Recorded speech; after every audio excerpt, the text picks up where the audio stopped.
Bismillahirrahmanirrahim. Assalamualaikum warahmatullahi wabarakatuh.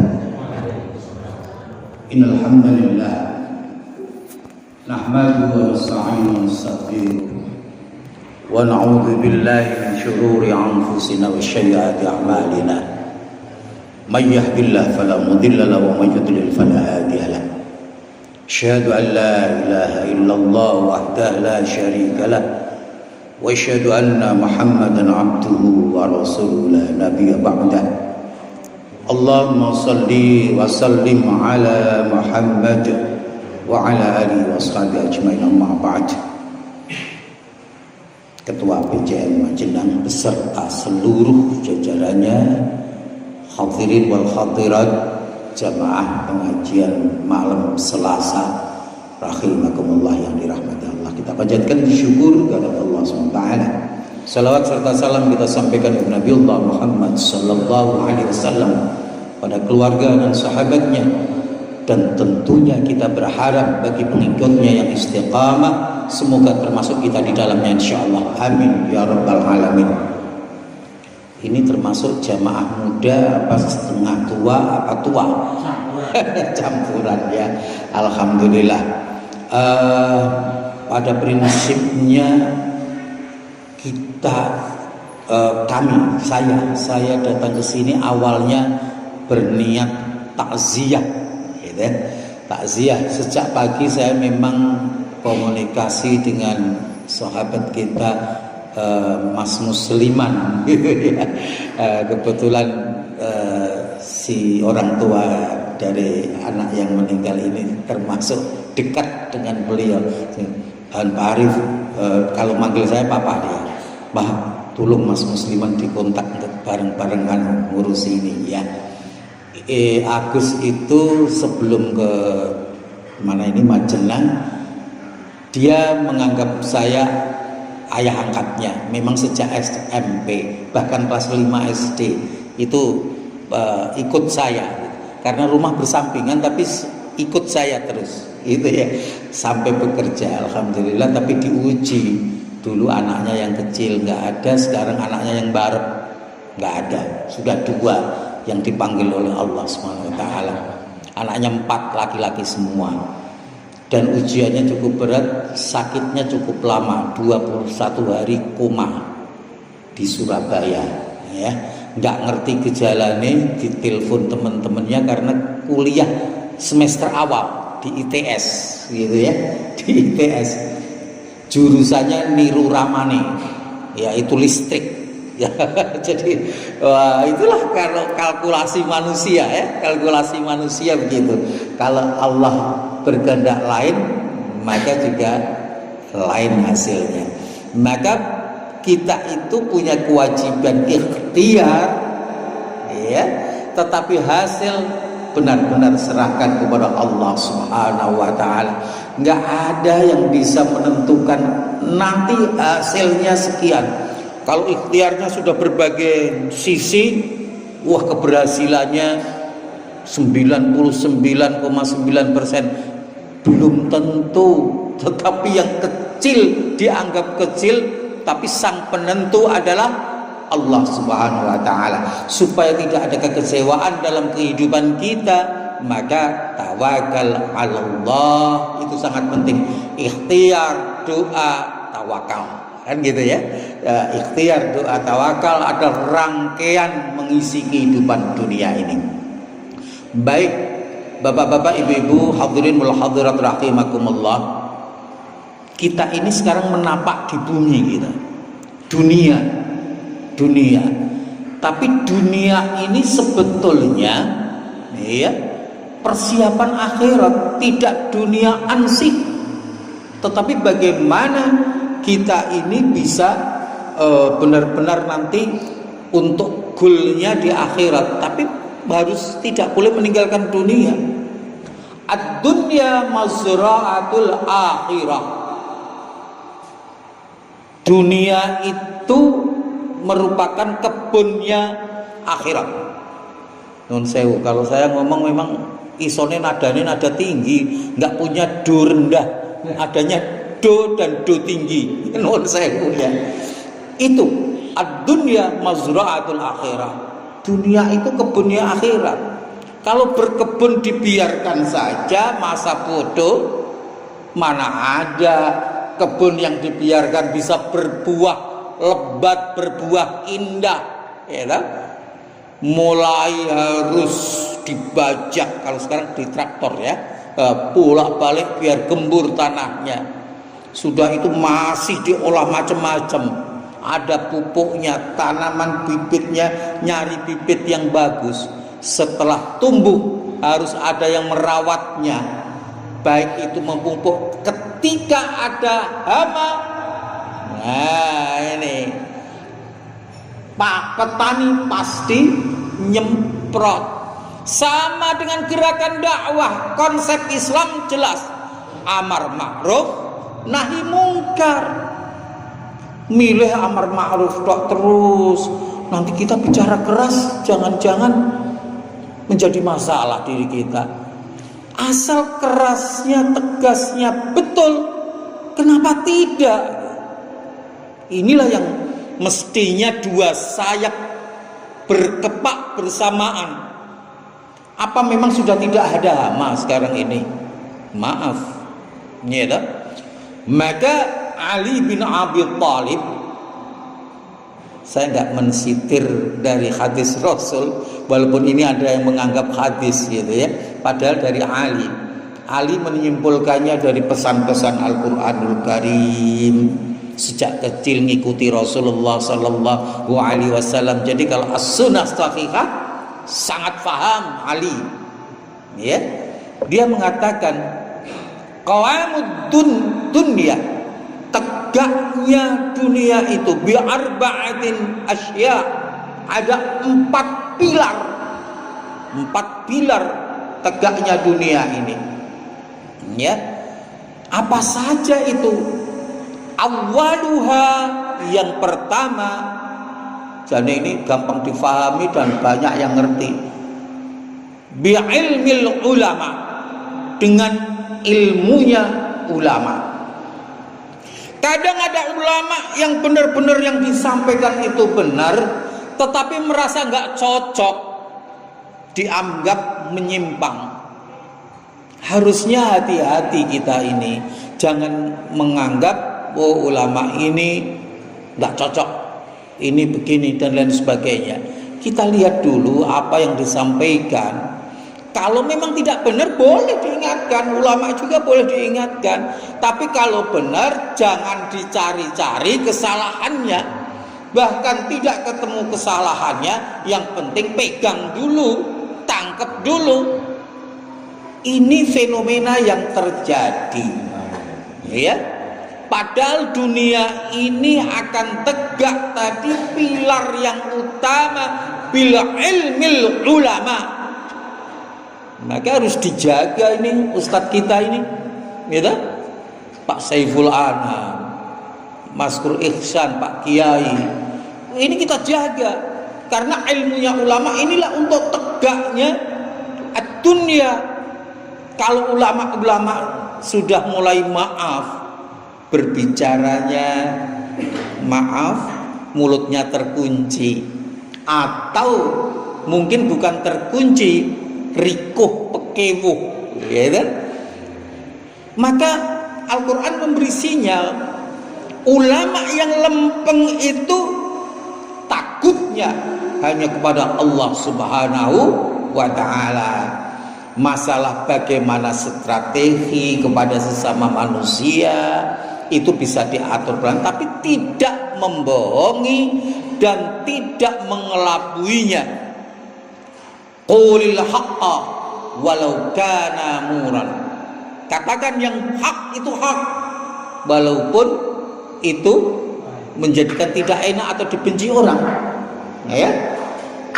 Itu walaupun nggak enak, tapi qulil haqqa walau kana muran. Ini mulai harus kita biasakan. Jangan menjadi orang-orang yang permisif, membolehkan segalanya, merasa aman dengan segala sesuatunya. Akhirnya kalau nggak memelintir ayat, menyimpan ayat, bukan belum disampaikan, mesti ini ada yang disampaikan tetapi disimpan. Ini kalau tak sampaikan berbahaya. Berbahayanya apa? Kan gitu. Kalau berbahaya untuk segala sesuatu memang oke.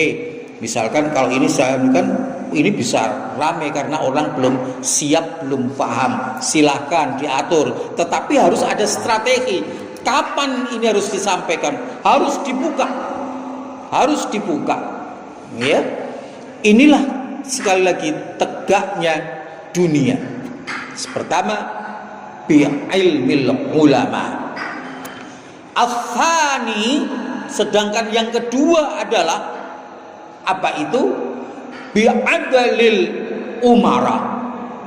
Dalam kalimatnya Ali memilih umara.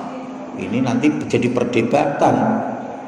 Umara yang seperti apa sih? Umara kita siapa sih? Kan gitu ya. Mohon maaf. Intinya yang memegang urusan umat ini, umara itu yang memegang urusan umat, dan dia taat kepada ulama karena ulama warasatul anbiya, ilmunya dari ulama. Sehingga jadikanlah ibaratnya al ulama itu sebagai penasihat para umara. Jangan dianggap sebagai musuh, ya, maaf. Nah, kesadaran umat untuk peduli masalah-masalah begini itu sangat penting dalam kehidupan kita. Jadi jangan merasa yang penting kita sholat wajibnya sudah, saya di masjid lagi. Setelah selesai wiridan saya nggak kalah lamanya, gitu. Qiyamul lail saya, masya Allah, panjang loh. Minimum 1 jam sebelum subuh, misalkan gitu kan, disampaikan begitu. Tetapi nggak peduli dengan kondisi yang ada. Maaf, kalau kita lihat cerita para sahabat Rasul. Saya nggak mengatakan ada kelompok yang jelek dan yang bagus ya. Maaf, kalau kita lihat sejarahnya Abu Dzar Al-Ghifari, kurang apanya? Beliau itu tekun dalam ibadah. Pokoknya sampai istilahnya berikrar, hidupku lillahi rabbil alamin, dalam bentuk kesolehan pribadi. Pokoknya ibadah yang sunnah dia kerjakan luar biasa. Ini juga mendapatkan sanjungan dari Rasulullah Sallallahu Alaihi Wasallam. Tetapi lihatlah Abdurrahman bin Auf, ya, kalau bisnismen kira-kira bisa setekun Abu Dzar Al-Ghifari enggak kira-kira ibadahnya? Waktunya habis untuk bisnis. Tapi bisnisnya bisnis yang lempeng, bisnis yang betul, dan hasilnya Baitul Mal itu menjadi saksi kala itu. Berapa banyak yang dimasukkan kepada Baitul Mal. Masih ingat kisahnya ketika beliau datang dengan 700 unta penuh muatan, ya, masuk ke Baitul Mal semuanya. Unta kira-kira harganya berapa ya? Di atas sapi itu, di atas sapi. Kalau kira-kira 40 juta, kalau 700 pinten niku. Sudah 1/4 miliar ya. 1/4 miliar lebih. Iya. Lebih. Jadi 2,4 miliar kurang lebih. Itu belum dagangannya loh, itu baru harga ontanya saja 2,4 miliar disumbangkan, disedekahkan, diinfakkan di jalan Allah. Utsman bin Affan ketika perang Hunain juga begitu, onta diinfakkan, kuda juga gitu. unta ratusan, kudanya hampir 150 sekian. Artinya cukup banyak juga. Belum lagi harta yang lainnya. Nah, kalau kita lihat itu, maaf, asyara 10 orang yang dinyatakan oleh Rasulullah Sallallahu Alaihi Wasallam sebagai orang yang jaminan surga, kinten-kinten sinten mawon. Rata-rata adalah para pemimpin yang ngurusi umat. Ya, itu kan jaminan semua itu, Abu Bakar, Umar, Utsman, Ali. Terus termasuk tadi Abdurrahman bin Auf itu jamin itu. Nah, kita di Gunung Sewu dereng dijamin napa-napa. Dijaminnya ini rika bener, insya Allah surga, kan gitu. Tinggal timbangan kita banyak mana. Tapi kalau lihat sejarah itu tadi, orang yang peduli dengan kondisi umat ini yang praktis dijamin oleh Rasulullah Sallallahu Alaihi Wasallam. Abu Dzar Al-Ghifari yang ahlul ibadah, abid, gak dijamin, walaupun insya Allah yakin masuk surga. Ya, kita bukan melecehkan Abu Dzar Al-Ghifari loh ya, mohon sewu. Tetap beliau orang alim yang insya Allah. Tapi tidak keluar dari lisan Rasulullah Sallallahu Alaihi Wasallam merupakan orang yang dijamin masuk surga. Artinya saya bukannya melarang kita untuk full hanya kesolehan pribadi, tetapi yuk kita imbangi. Entah urusan kita apa, memakmurkan ta'lim, majelis-majelis ta'lim, ini kan urusan umat juga. Monggo sesuk ngajak kancane sing urung tau rene, diajak lagi untuk malam Selasa. Saya kira bagus. Maaf, menggulurakan semangat begini ini nggak gampang. Malam Rabu yang lalu saya ngisi di Cilacap Utara. Cilacap Utara, masya Allah, saestu banyak, entah berapa kalinya ini.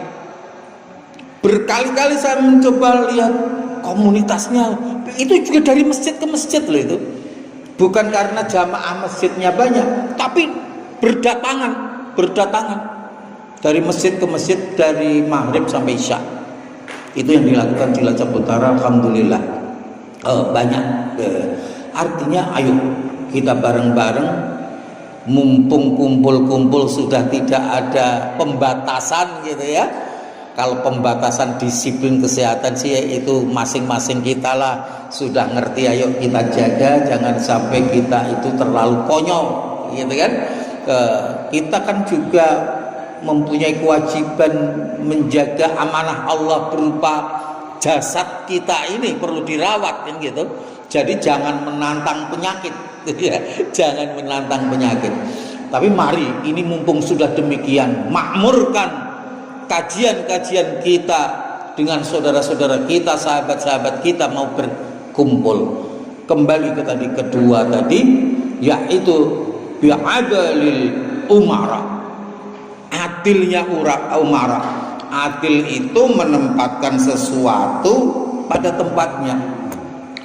Kita kalau lihat yang sering dibaca khotib, walaupun tidak selalu ya, di penghujung penutup khutbah, innallaha ya'muru bil 'adli wal ihsani wa idza'itil qurba, ya kan? Ya ita'il qurba. 3 hal yang diperintahkan. Innallaha, sesungguhnya Allah, ya'muru, menyuruh kalian semuanya, bil 'adl, ihsan, ita'i. Ini semacam kalau kita perhatikan semacam tingkatan kebaikan. Maaf, adil itu dianggap standar kebaikan, belum standar yang level menengah atas, standar dasar al-adl. Kalau kita gambarkan orang yang saling memberi hadiah, kalau saya memberi hadiah Pak Masker memberi hadiah saya, itu baru tahapan adil, al-adil. Walaupun tidak harus balas-membalas begitu.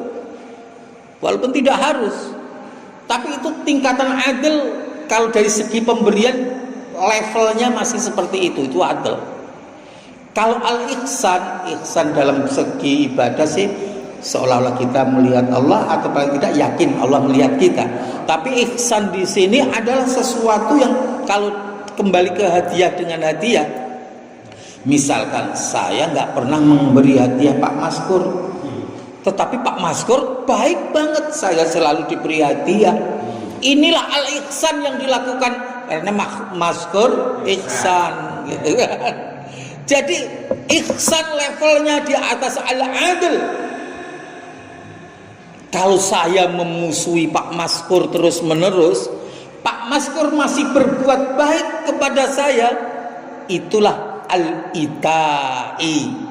Walaupun tidak ada penjabaran itu, tapi kalau versi orang yang lughatul arabiyahnya mantap, itu akan mengurai semacam itu. Mengurai semacam itu.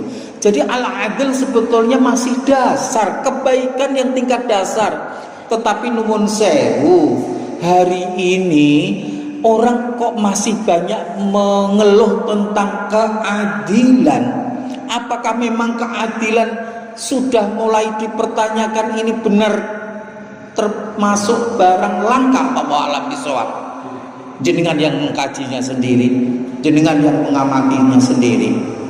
Jadi pilar dunia ini bisa tegak ketika yang satu tadi, ilmunya para ulama bagus, ya, disampaikan dengan benar dan dipakai untuk mengatur kehidupan.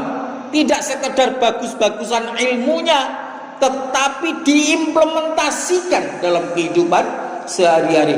Yang kedua adalah tentang al-adl umara. Ada kisah menarik, kisah singkat saja, yaitu Umar bin Abdul Aziz. Wah, umat Islam rata-rata kagum. Memerintah pinten tahun itu? 29 bulan. Hanya 2 tahun lebih 5 bulan. 2,5 tahun aja nggak ada. Masya Allah, prestasinya ketika itu sudah tidak ada orang yang mau menerima zakat. Bahwa alam bisawab, apakah karena sudah kaya-kaya, atau yang miskin merasa tercukupi karena mendapat tasarruf dari orang-orang aghniyah tadi, baitul mal jalan bagus, sehingga orang miskinnya pun berupaya menjaga diri, menjaga dari meminta-minta. Menerima zakat sih ya, tapi dikabarkan ketika itu sampai praktis nggak ada. Artinya sudah qanaah, merasa cukup apa yang Allah berikan kepadanya. 2,5 tahun memimpin, boten nyuwun perpanjangan periode. Umar bin Abdul Aziz cukup 2,5 tahun itu memakmurkan. Tapi ingat, ketika beliau menggantikan pamannya, dia kan menggantikan pamannya wafat, sibuk ngurusi pemakamannya, siang hari capek, tidur. Anaknya, anak kandungnya, wahai Amirul Mukminin baru, ya bahasa kita gitulah ya, wahai Amirul Mukminin baru, yakinkah engkau akan masih hidup sore nanti? Bahasa gamblangnya, Pak, kok enak-enak turu, jenengan kuwi Amirul Mukminin loh, yakin sore isih urip? Ayo urusi ini umat. Ya gampangannya gitu. Tapi anak mengatakan, bapakku Amirul Mukminin, yakinkah engkau sore nanti itu masih akan hidup? Semenjak itu Umar bin Abdul Aziz cekat-cekat, oh ini aku harus segera ngurusi tentang negara ini, daulah ini, atau kekhilafahan ini. Itu yang terjadi dari kisah Umar bin Abdul Aziz. Itulah al-adl, ya, adilnya umara itu menjalankan kewajiban dengan baik. Saya nggak tahu ini dosaku terus sepiro gitu. Ketika dilantik sebagai ketua PDM waktu tahun 2011 tepatnya, tapi periodenya ngikuti muktamar 2010-15. Apa sing tak jalanke? Demikian juga panjenengan Pak Maskur, Pak Saiful, ketika dilantik sebagai cabang iso turu awan nopo ora? Boleh, itu sunnah Rasul kan, tidur siang. Tapi sempat ngelaleke, tapi majenang sih insya Allah nuansanya kuat kok ya, artinya kepemimpinan ini. Tapi maaf, banyak sekali yang dilantik tidur nyenyak, mau bekerja ketika ada masalah. Kalau dianggap jalan, maaf kalau di Muhammadiyah kan ada aum itu punya karyawan, diculke wae jalan kok. Maaf ya, walaupun entah kualitasnya seperti apa. Lah, ini Umar bin Abdul Aziz ini menjadi acuan kita.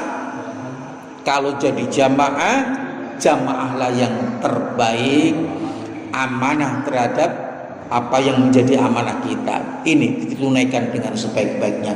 Monggo bareng-bareng. Ono papat mau yo suwe nggo kira rabu-rabu, tak lanjutkan yang ketiga. Afalid. Yang ketiga apa? Kedermawanan para aghnia. Aku biasa ngomong itu sambil lihat sana sini. Begitu lihat kanan nggak ada siapa-siapa memang ya. Iya.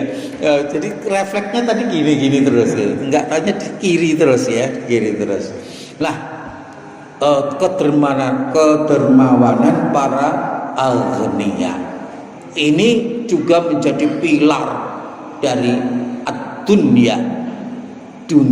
Lah maaf, kalau sekarang ini dunia terasa gonjang-ganjing, bisa jadi yang aghnia itu ngekepi donyane nemeni. Nuwun sewu, ya toh?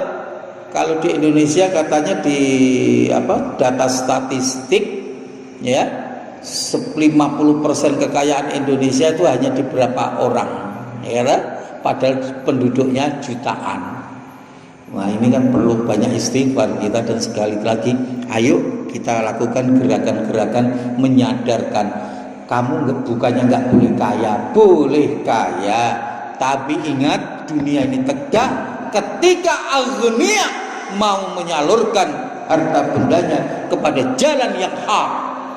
Nah ini diketok hatinya, ada lazismu ya kan? Salah satu jalan. Ayo monggo kita jadikan suatu sarana mengelola mal dengan benar. Maaf, kanzul mal, menumpuk-numpuk harta itu pada prinsipnya haram. Jalan keluarnya hanya dua. Satu, sirkah. Yang kedua, sedekah. Jalannya hanya itu. Jadi kalau harap mumpuk, aku satu sedekah terus-terusan. Sirkah. Kita ajak, oh itu ada pemuda, maaf masih belum nyari pekerjaannya, bingung. Ini aku punya dana segini, berani ngelola. Lakukan dengan cara pelatihan, suruh ngelola. Wah, apa-apa tak samplui. Nun sewu. Jadi itu, kalau kan zulmal, jalan keluarnya ada dua, sirka wasadaqah, ya kan? Dua itu saja. Maka aghnia ini perlu diarahkan, tapi ono sing diumpet-umpetke gitu. Wis kon gawe LHKPN, laporan harta kekayaan pejabat negara. Sing ora pejabat negara kepriwe? Padahal numpuk-numpuk harta juga penguasa yang pengusaha, maksud saya bukan pengusaha yang menumpuk hartanya sampai luar biasa. Nah monggolah. Jadi boleh kaya, tetapi manfaatkan dengan benar ilmunya Abdurrahman bin Auf yang kita pakai. Yang keempat Ar-Rabi', yang keempat adalah doanya para fakir. Apa sing kon ndonga wong fakir tok? Nggih mboten. Artinya kalau orang fakir hak-haknya dipenuhi oleh yang umarok tadi, ya tak? Yang fakir akhirnya pikirannya tidak gentayangan kemana-mana, dia tekun, alhamdulillah Allah salurkan lewat tangan ini semua rizki darimu, walaupun mungkin lewat tangan orang lain, sehingga dia bersyukur, dia berdoa kepada Allah subhanahu wa ta'ala. Doanya orang-orang fakir inilah yang mengokohkan tegaknya dunia. Jadi 4 pilar tegaknya dunia ini perlu kita jaga keseimbangannya. Maka tawasau bil haq, tawasau bis sabr, itu ke seluruh arah dan timbal balik. Kalau saat ini yang ngomong saya di hadapan panjenengan semuanya, kapan-kapan jenengan juga menasihati kami. Itu yang harus tercipta. Itulah yang disebut dialogis. Ada komunikasi 2 arah. Hari ini mungkin searah, tapi semoga lain kesempatan kita pun mau mendengar, sehingga ada dialog yang bagus antara seseorang dengan seseorang yang lainnya, dengan jamaah yang lainnya. Mohon maaf kalau biasanya sampai lama. Nanti Pak Saiful akan melanjutkan atau Pak Maskur Ihsan akan melanjutkannya. Saya mohon maaf dan mohon pamit sekaligus. Semoga mohon doanya perjalanan kami bisa lancar sampai tujuan kembali ke rumah. Aqulu qouli hadza fastaghfirullahaladzim li wa lakum subhanakallahumma wa bihamdika asyhadu an la ilaha illa anta astaghfiruka wa atubu ilaik. Assalamualaikum warahmatullahi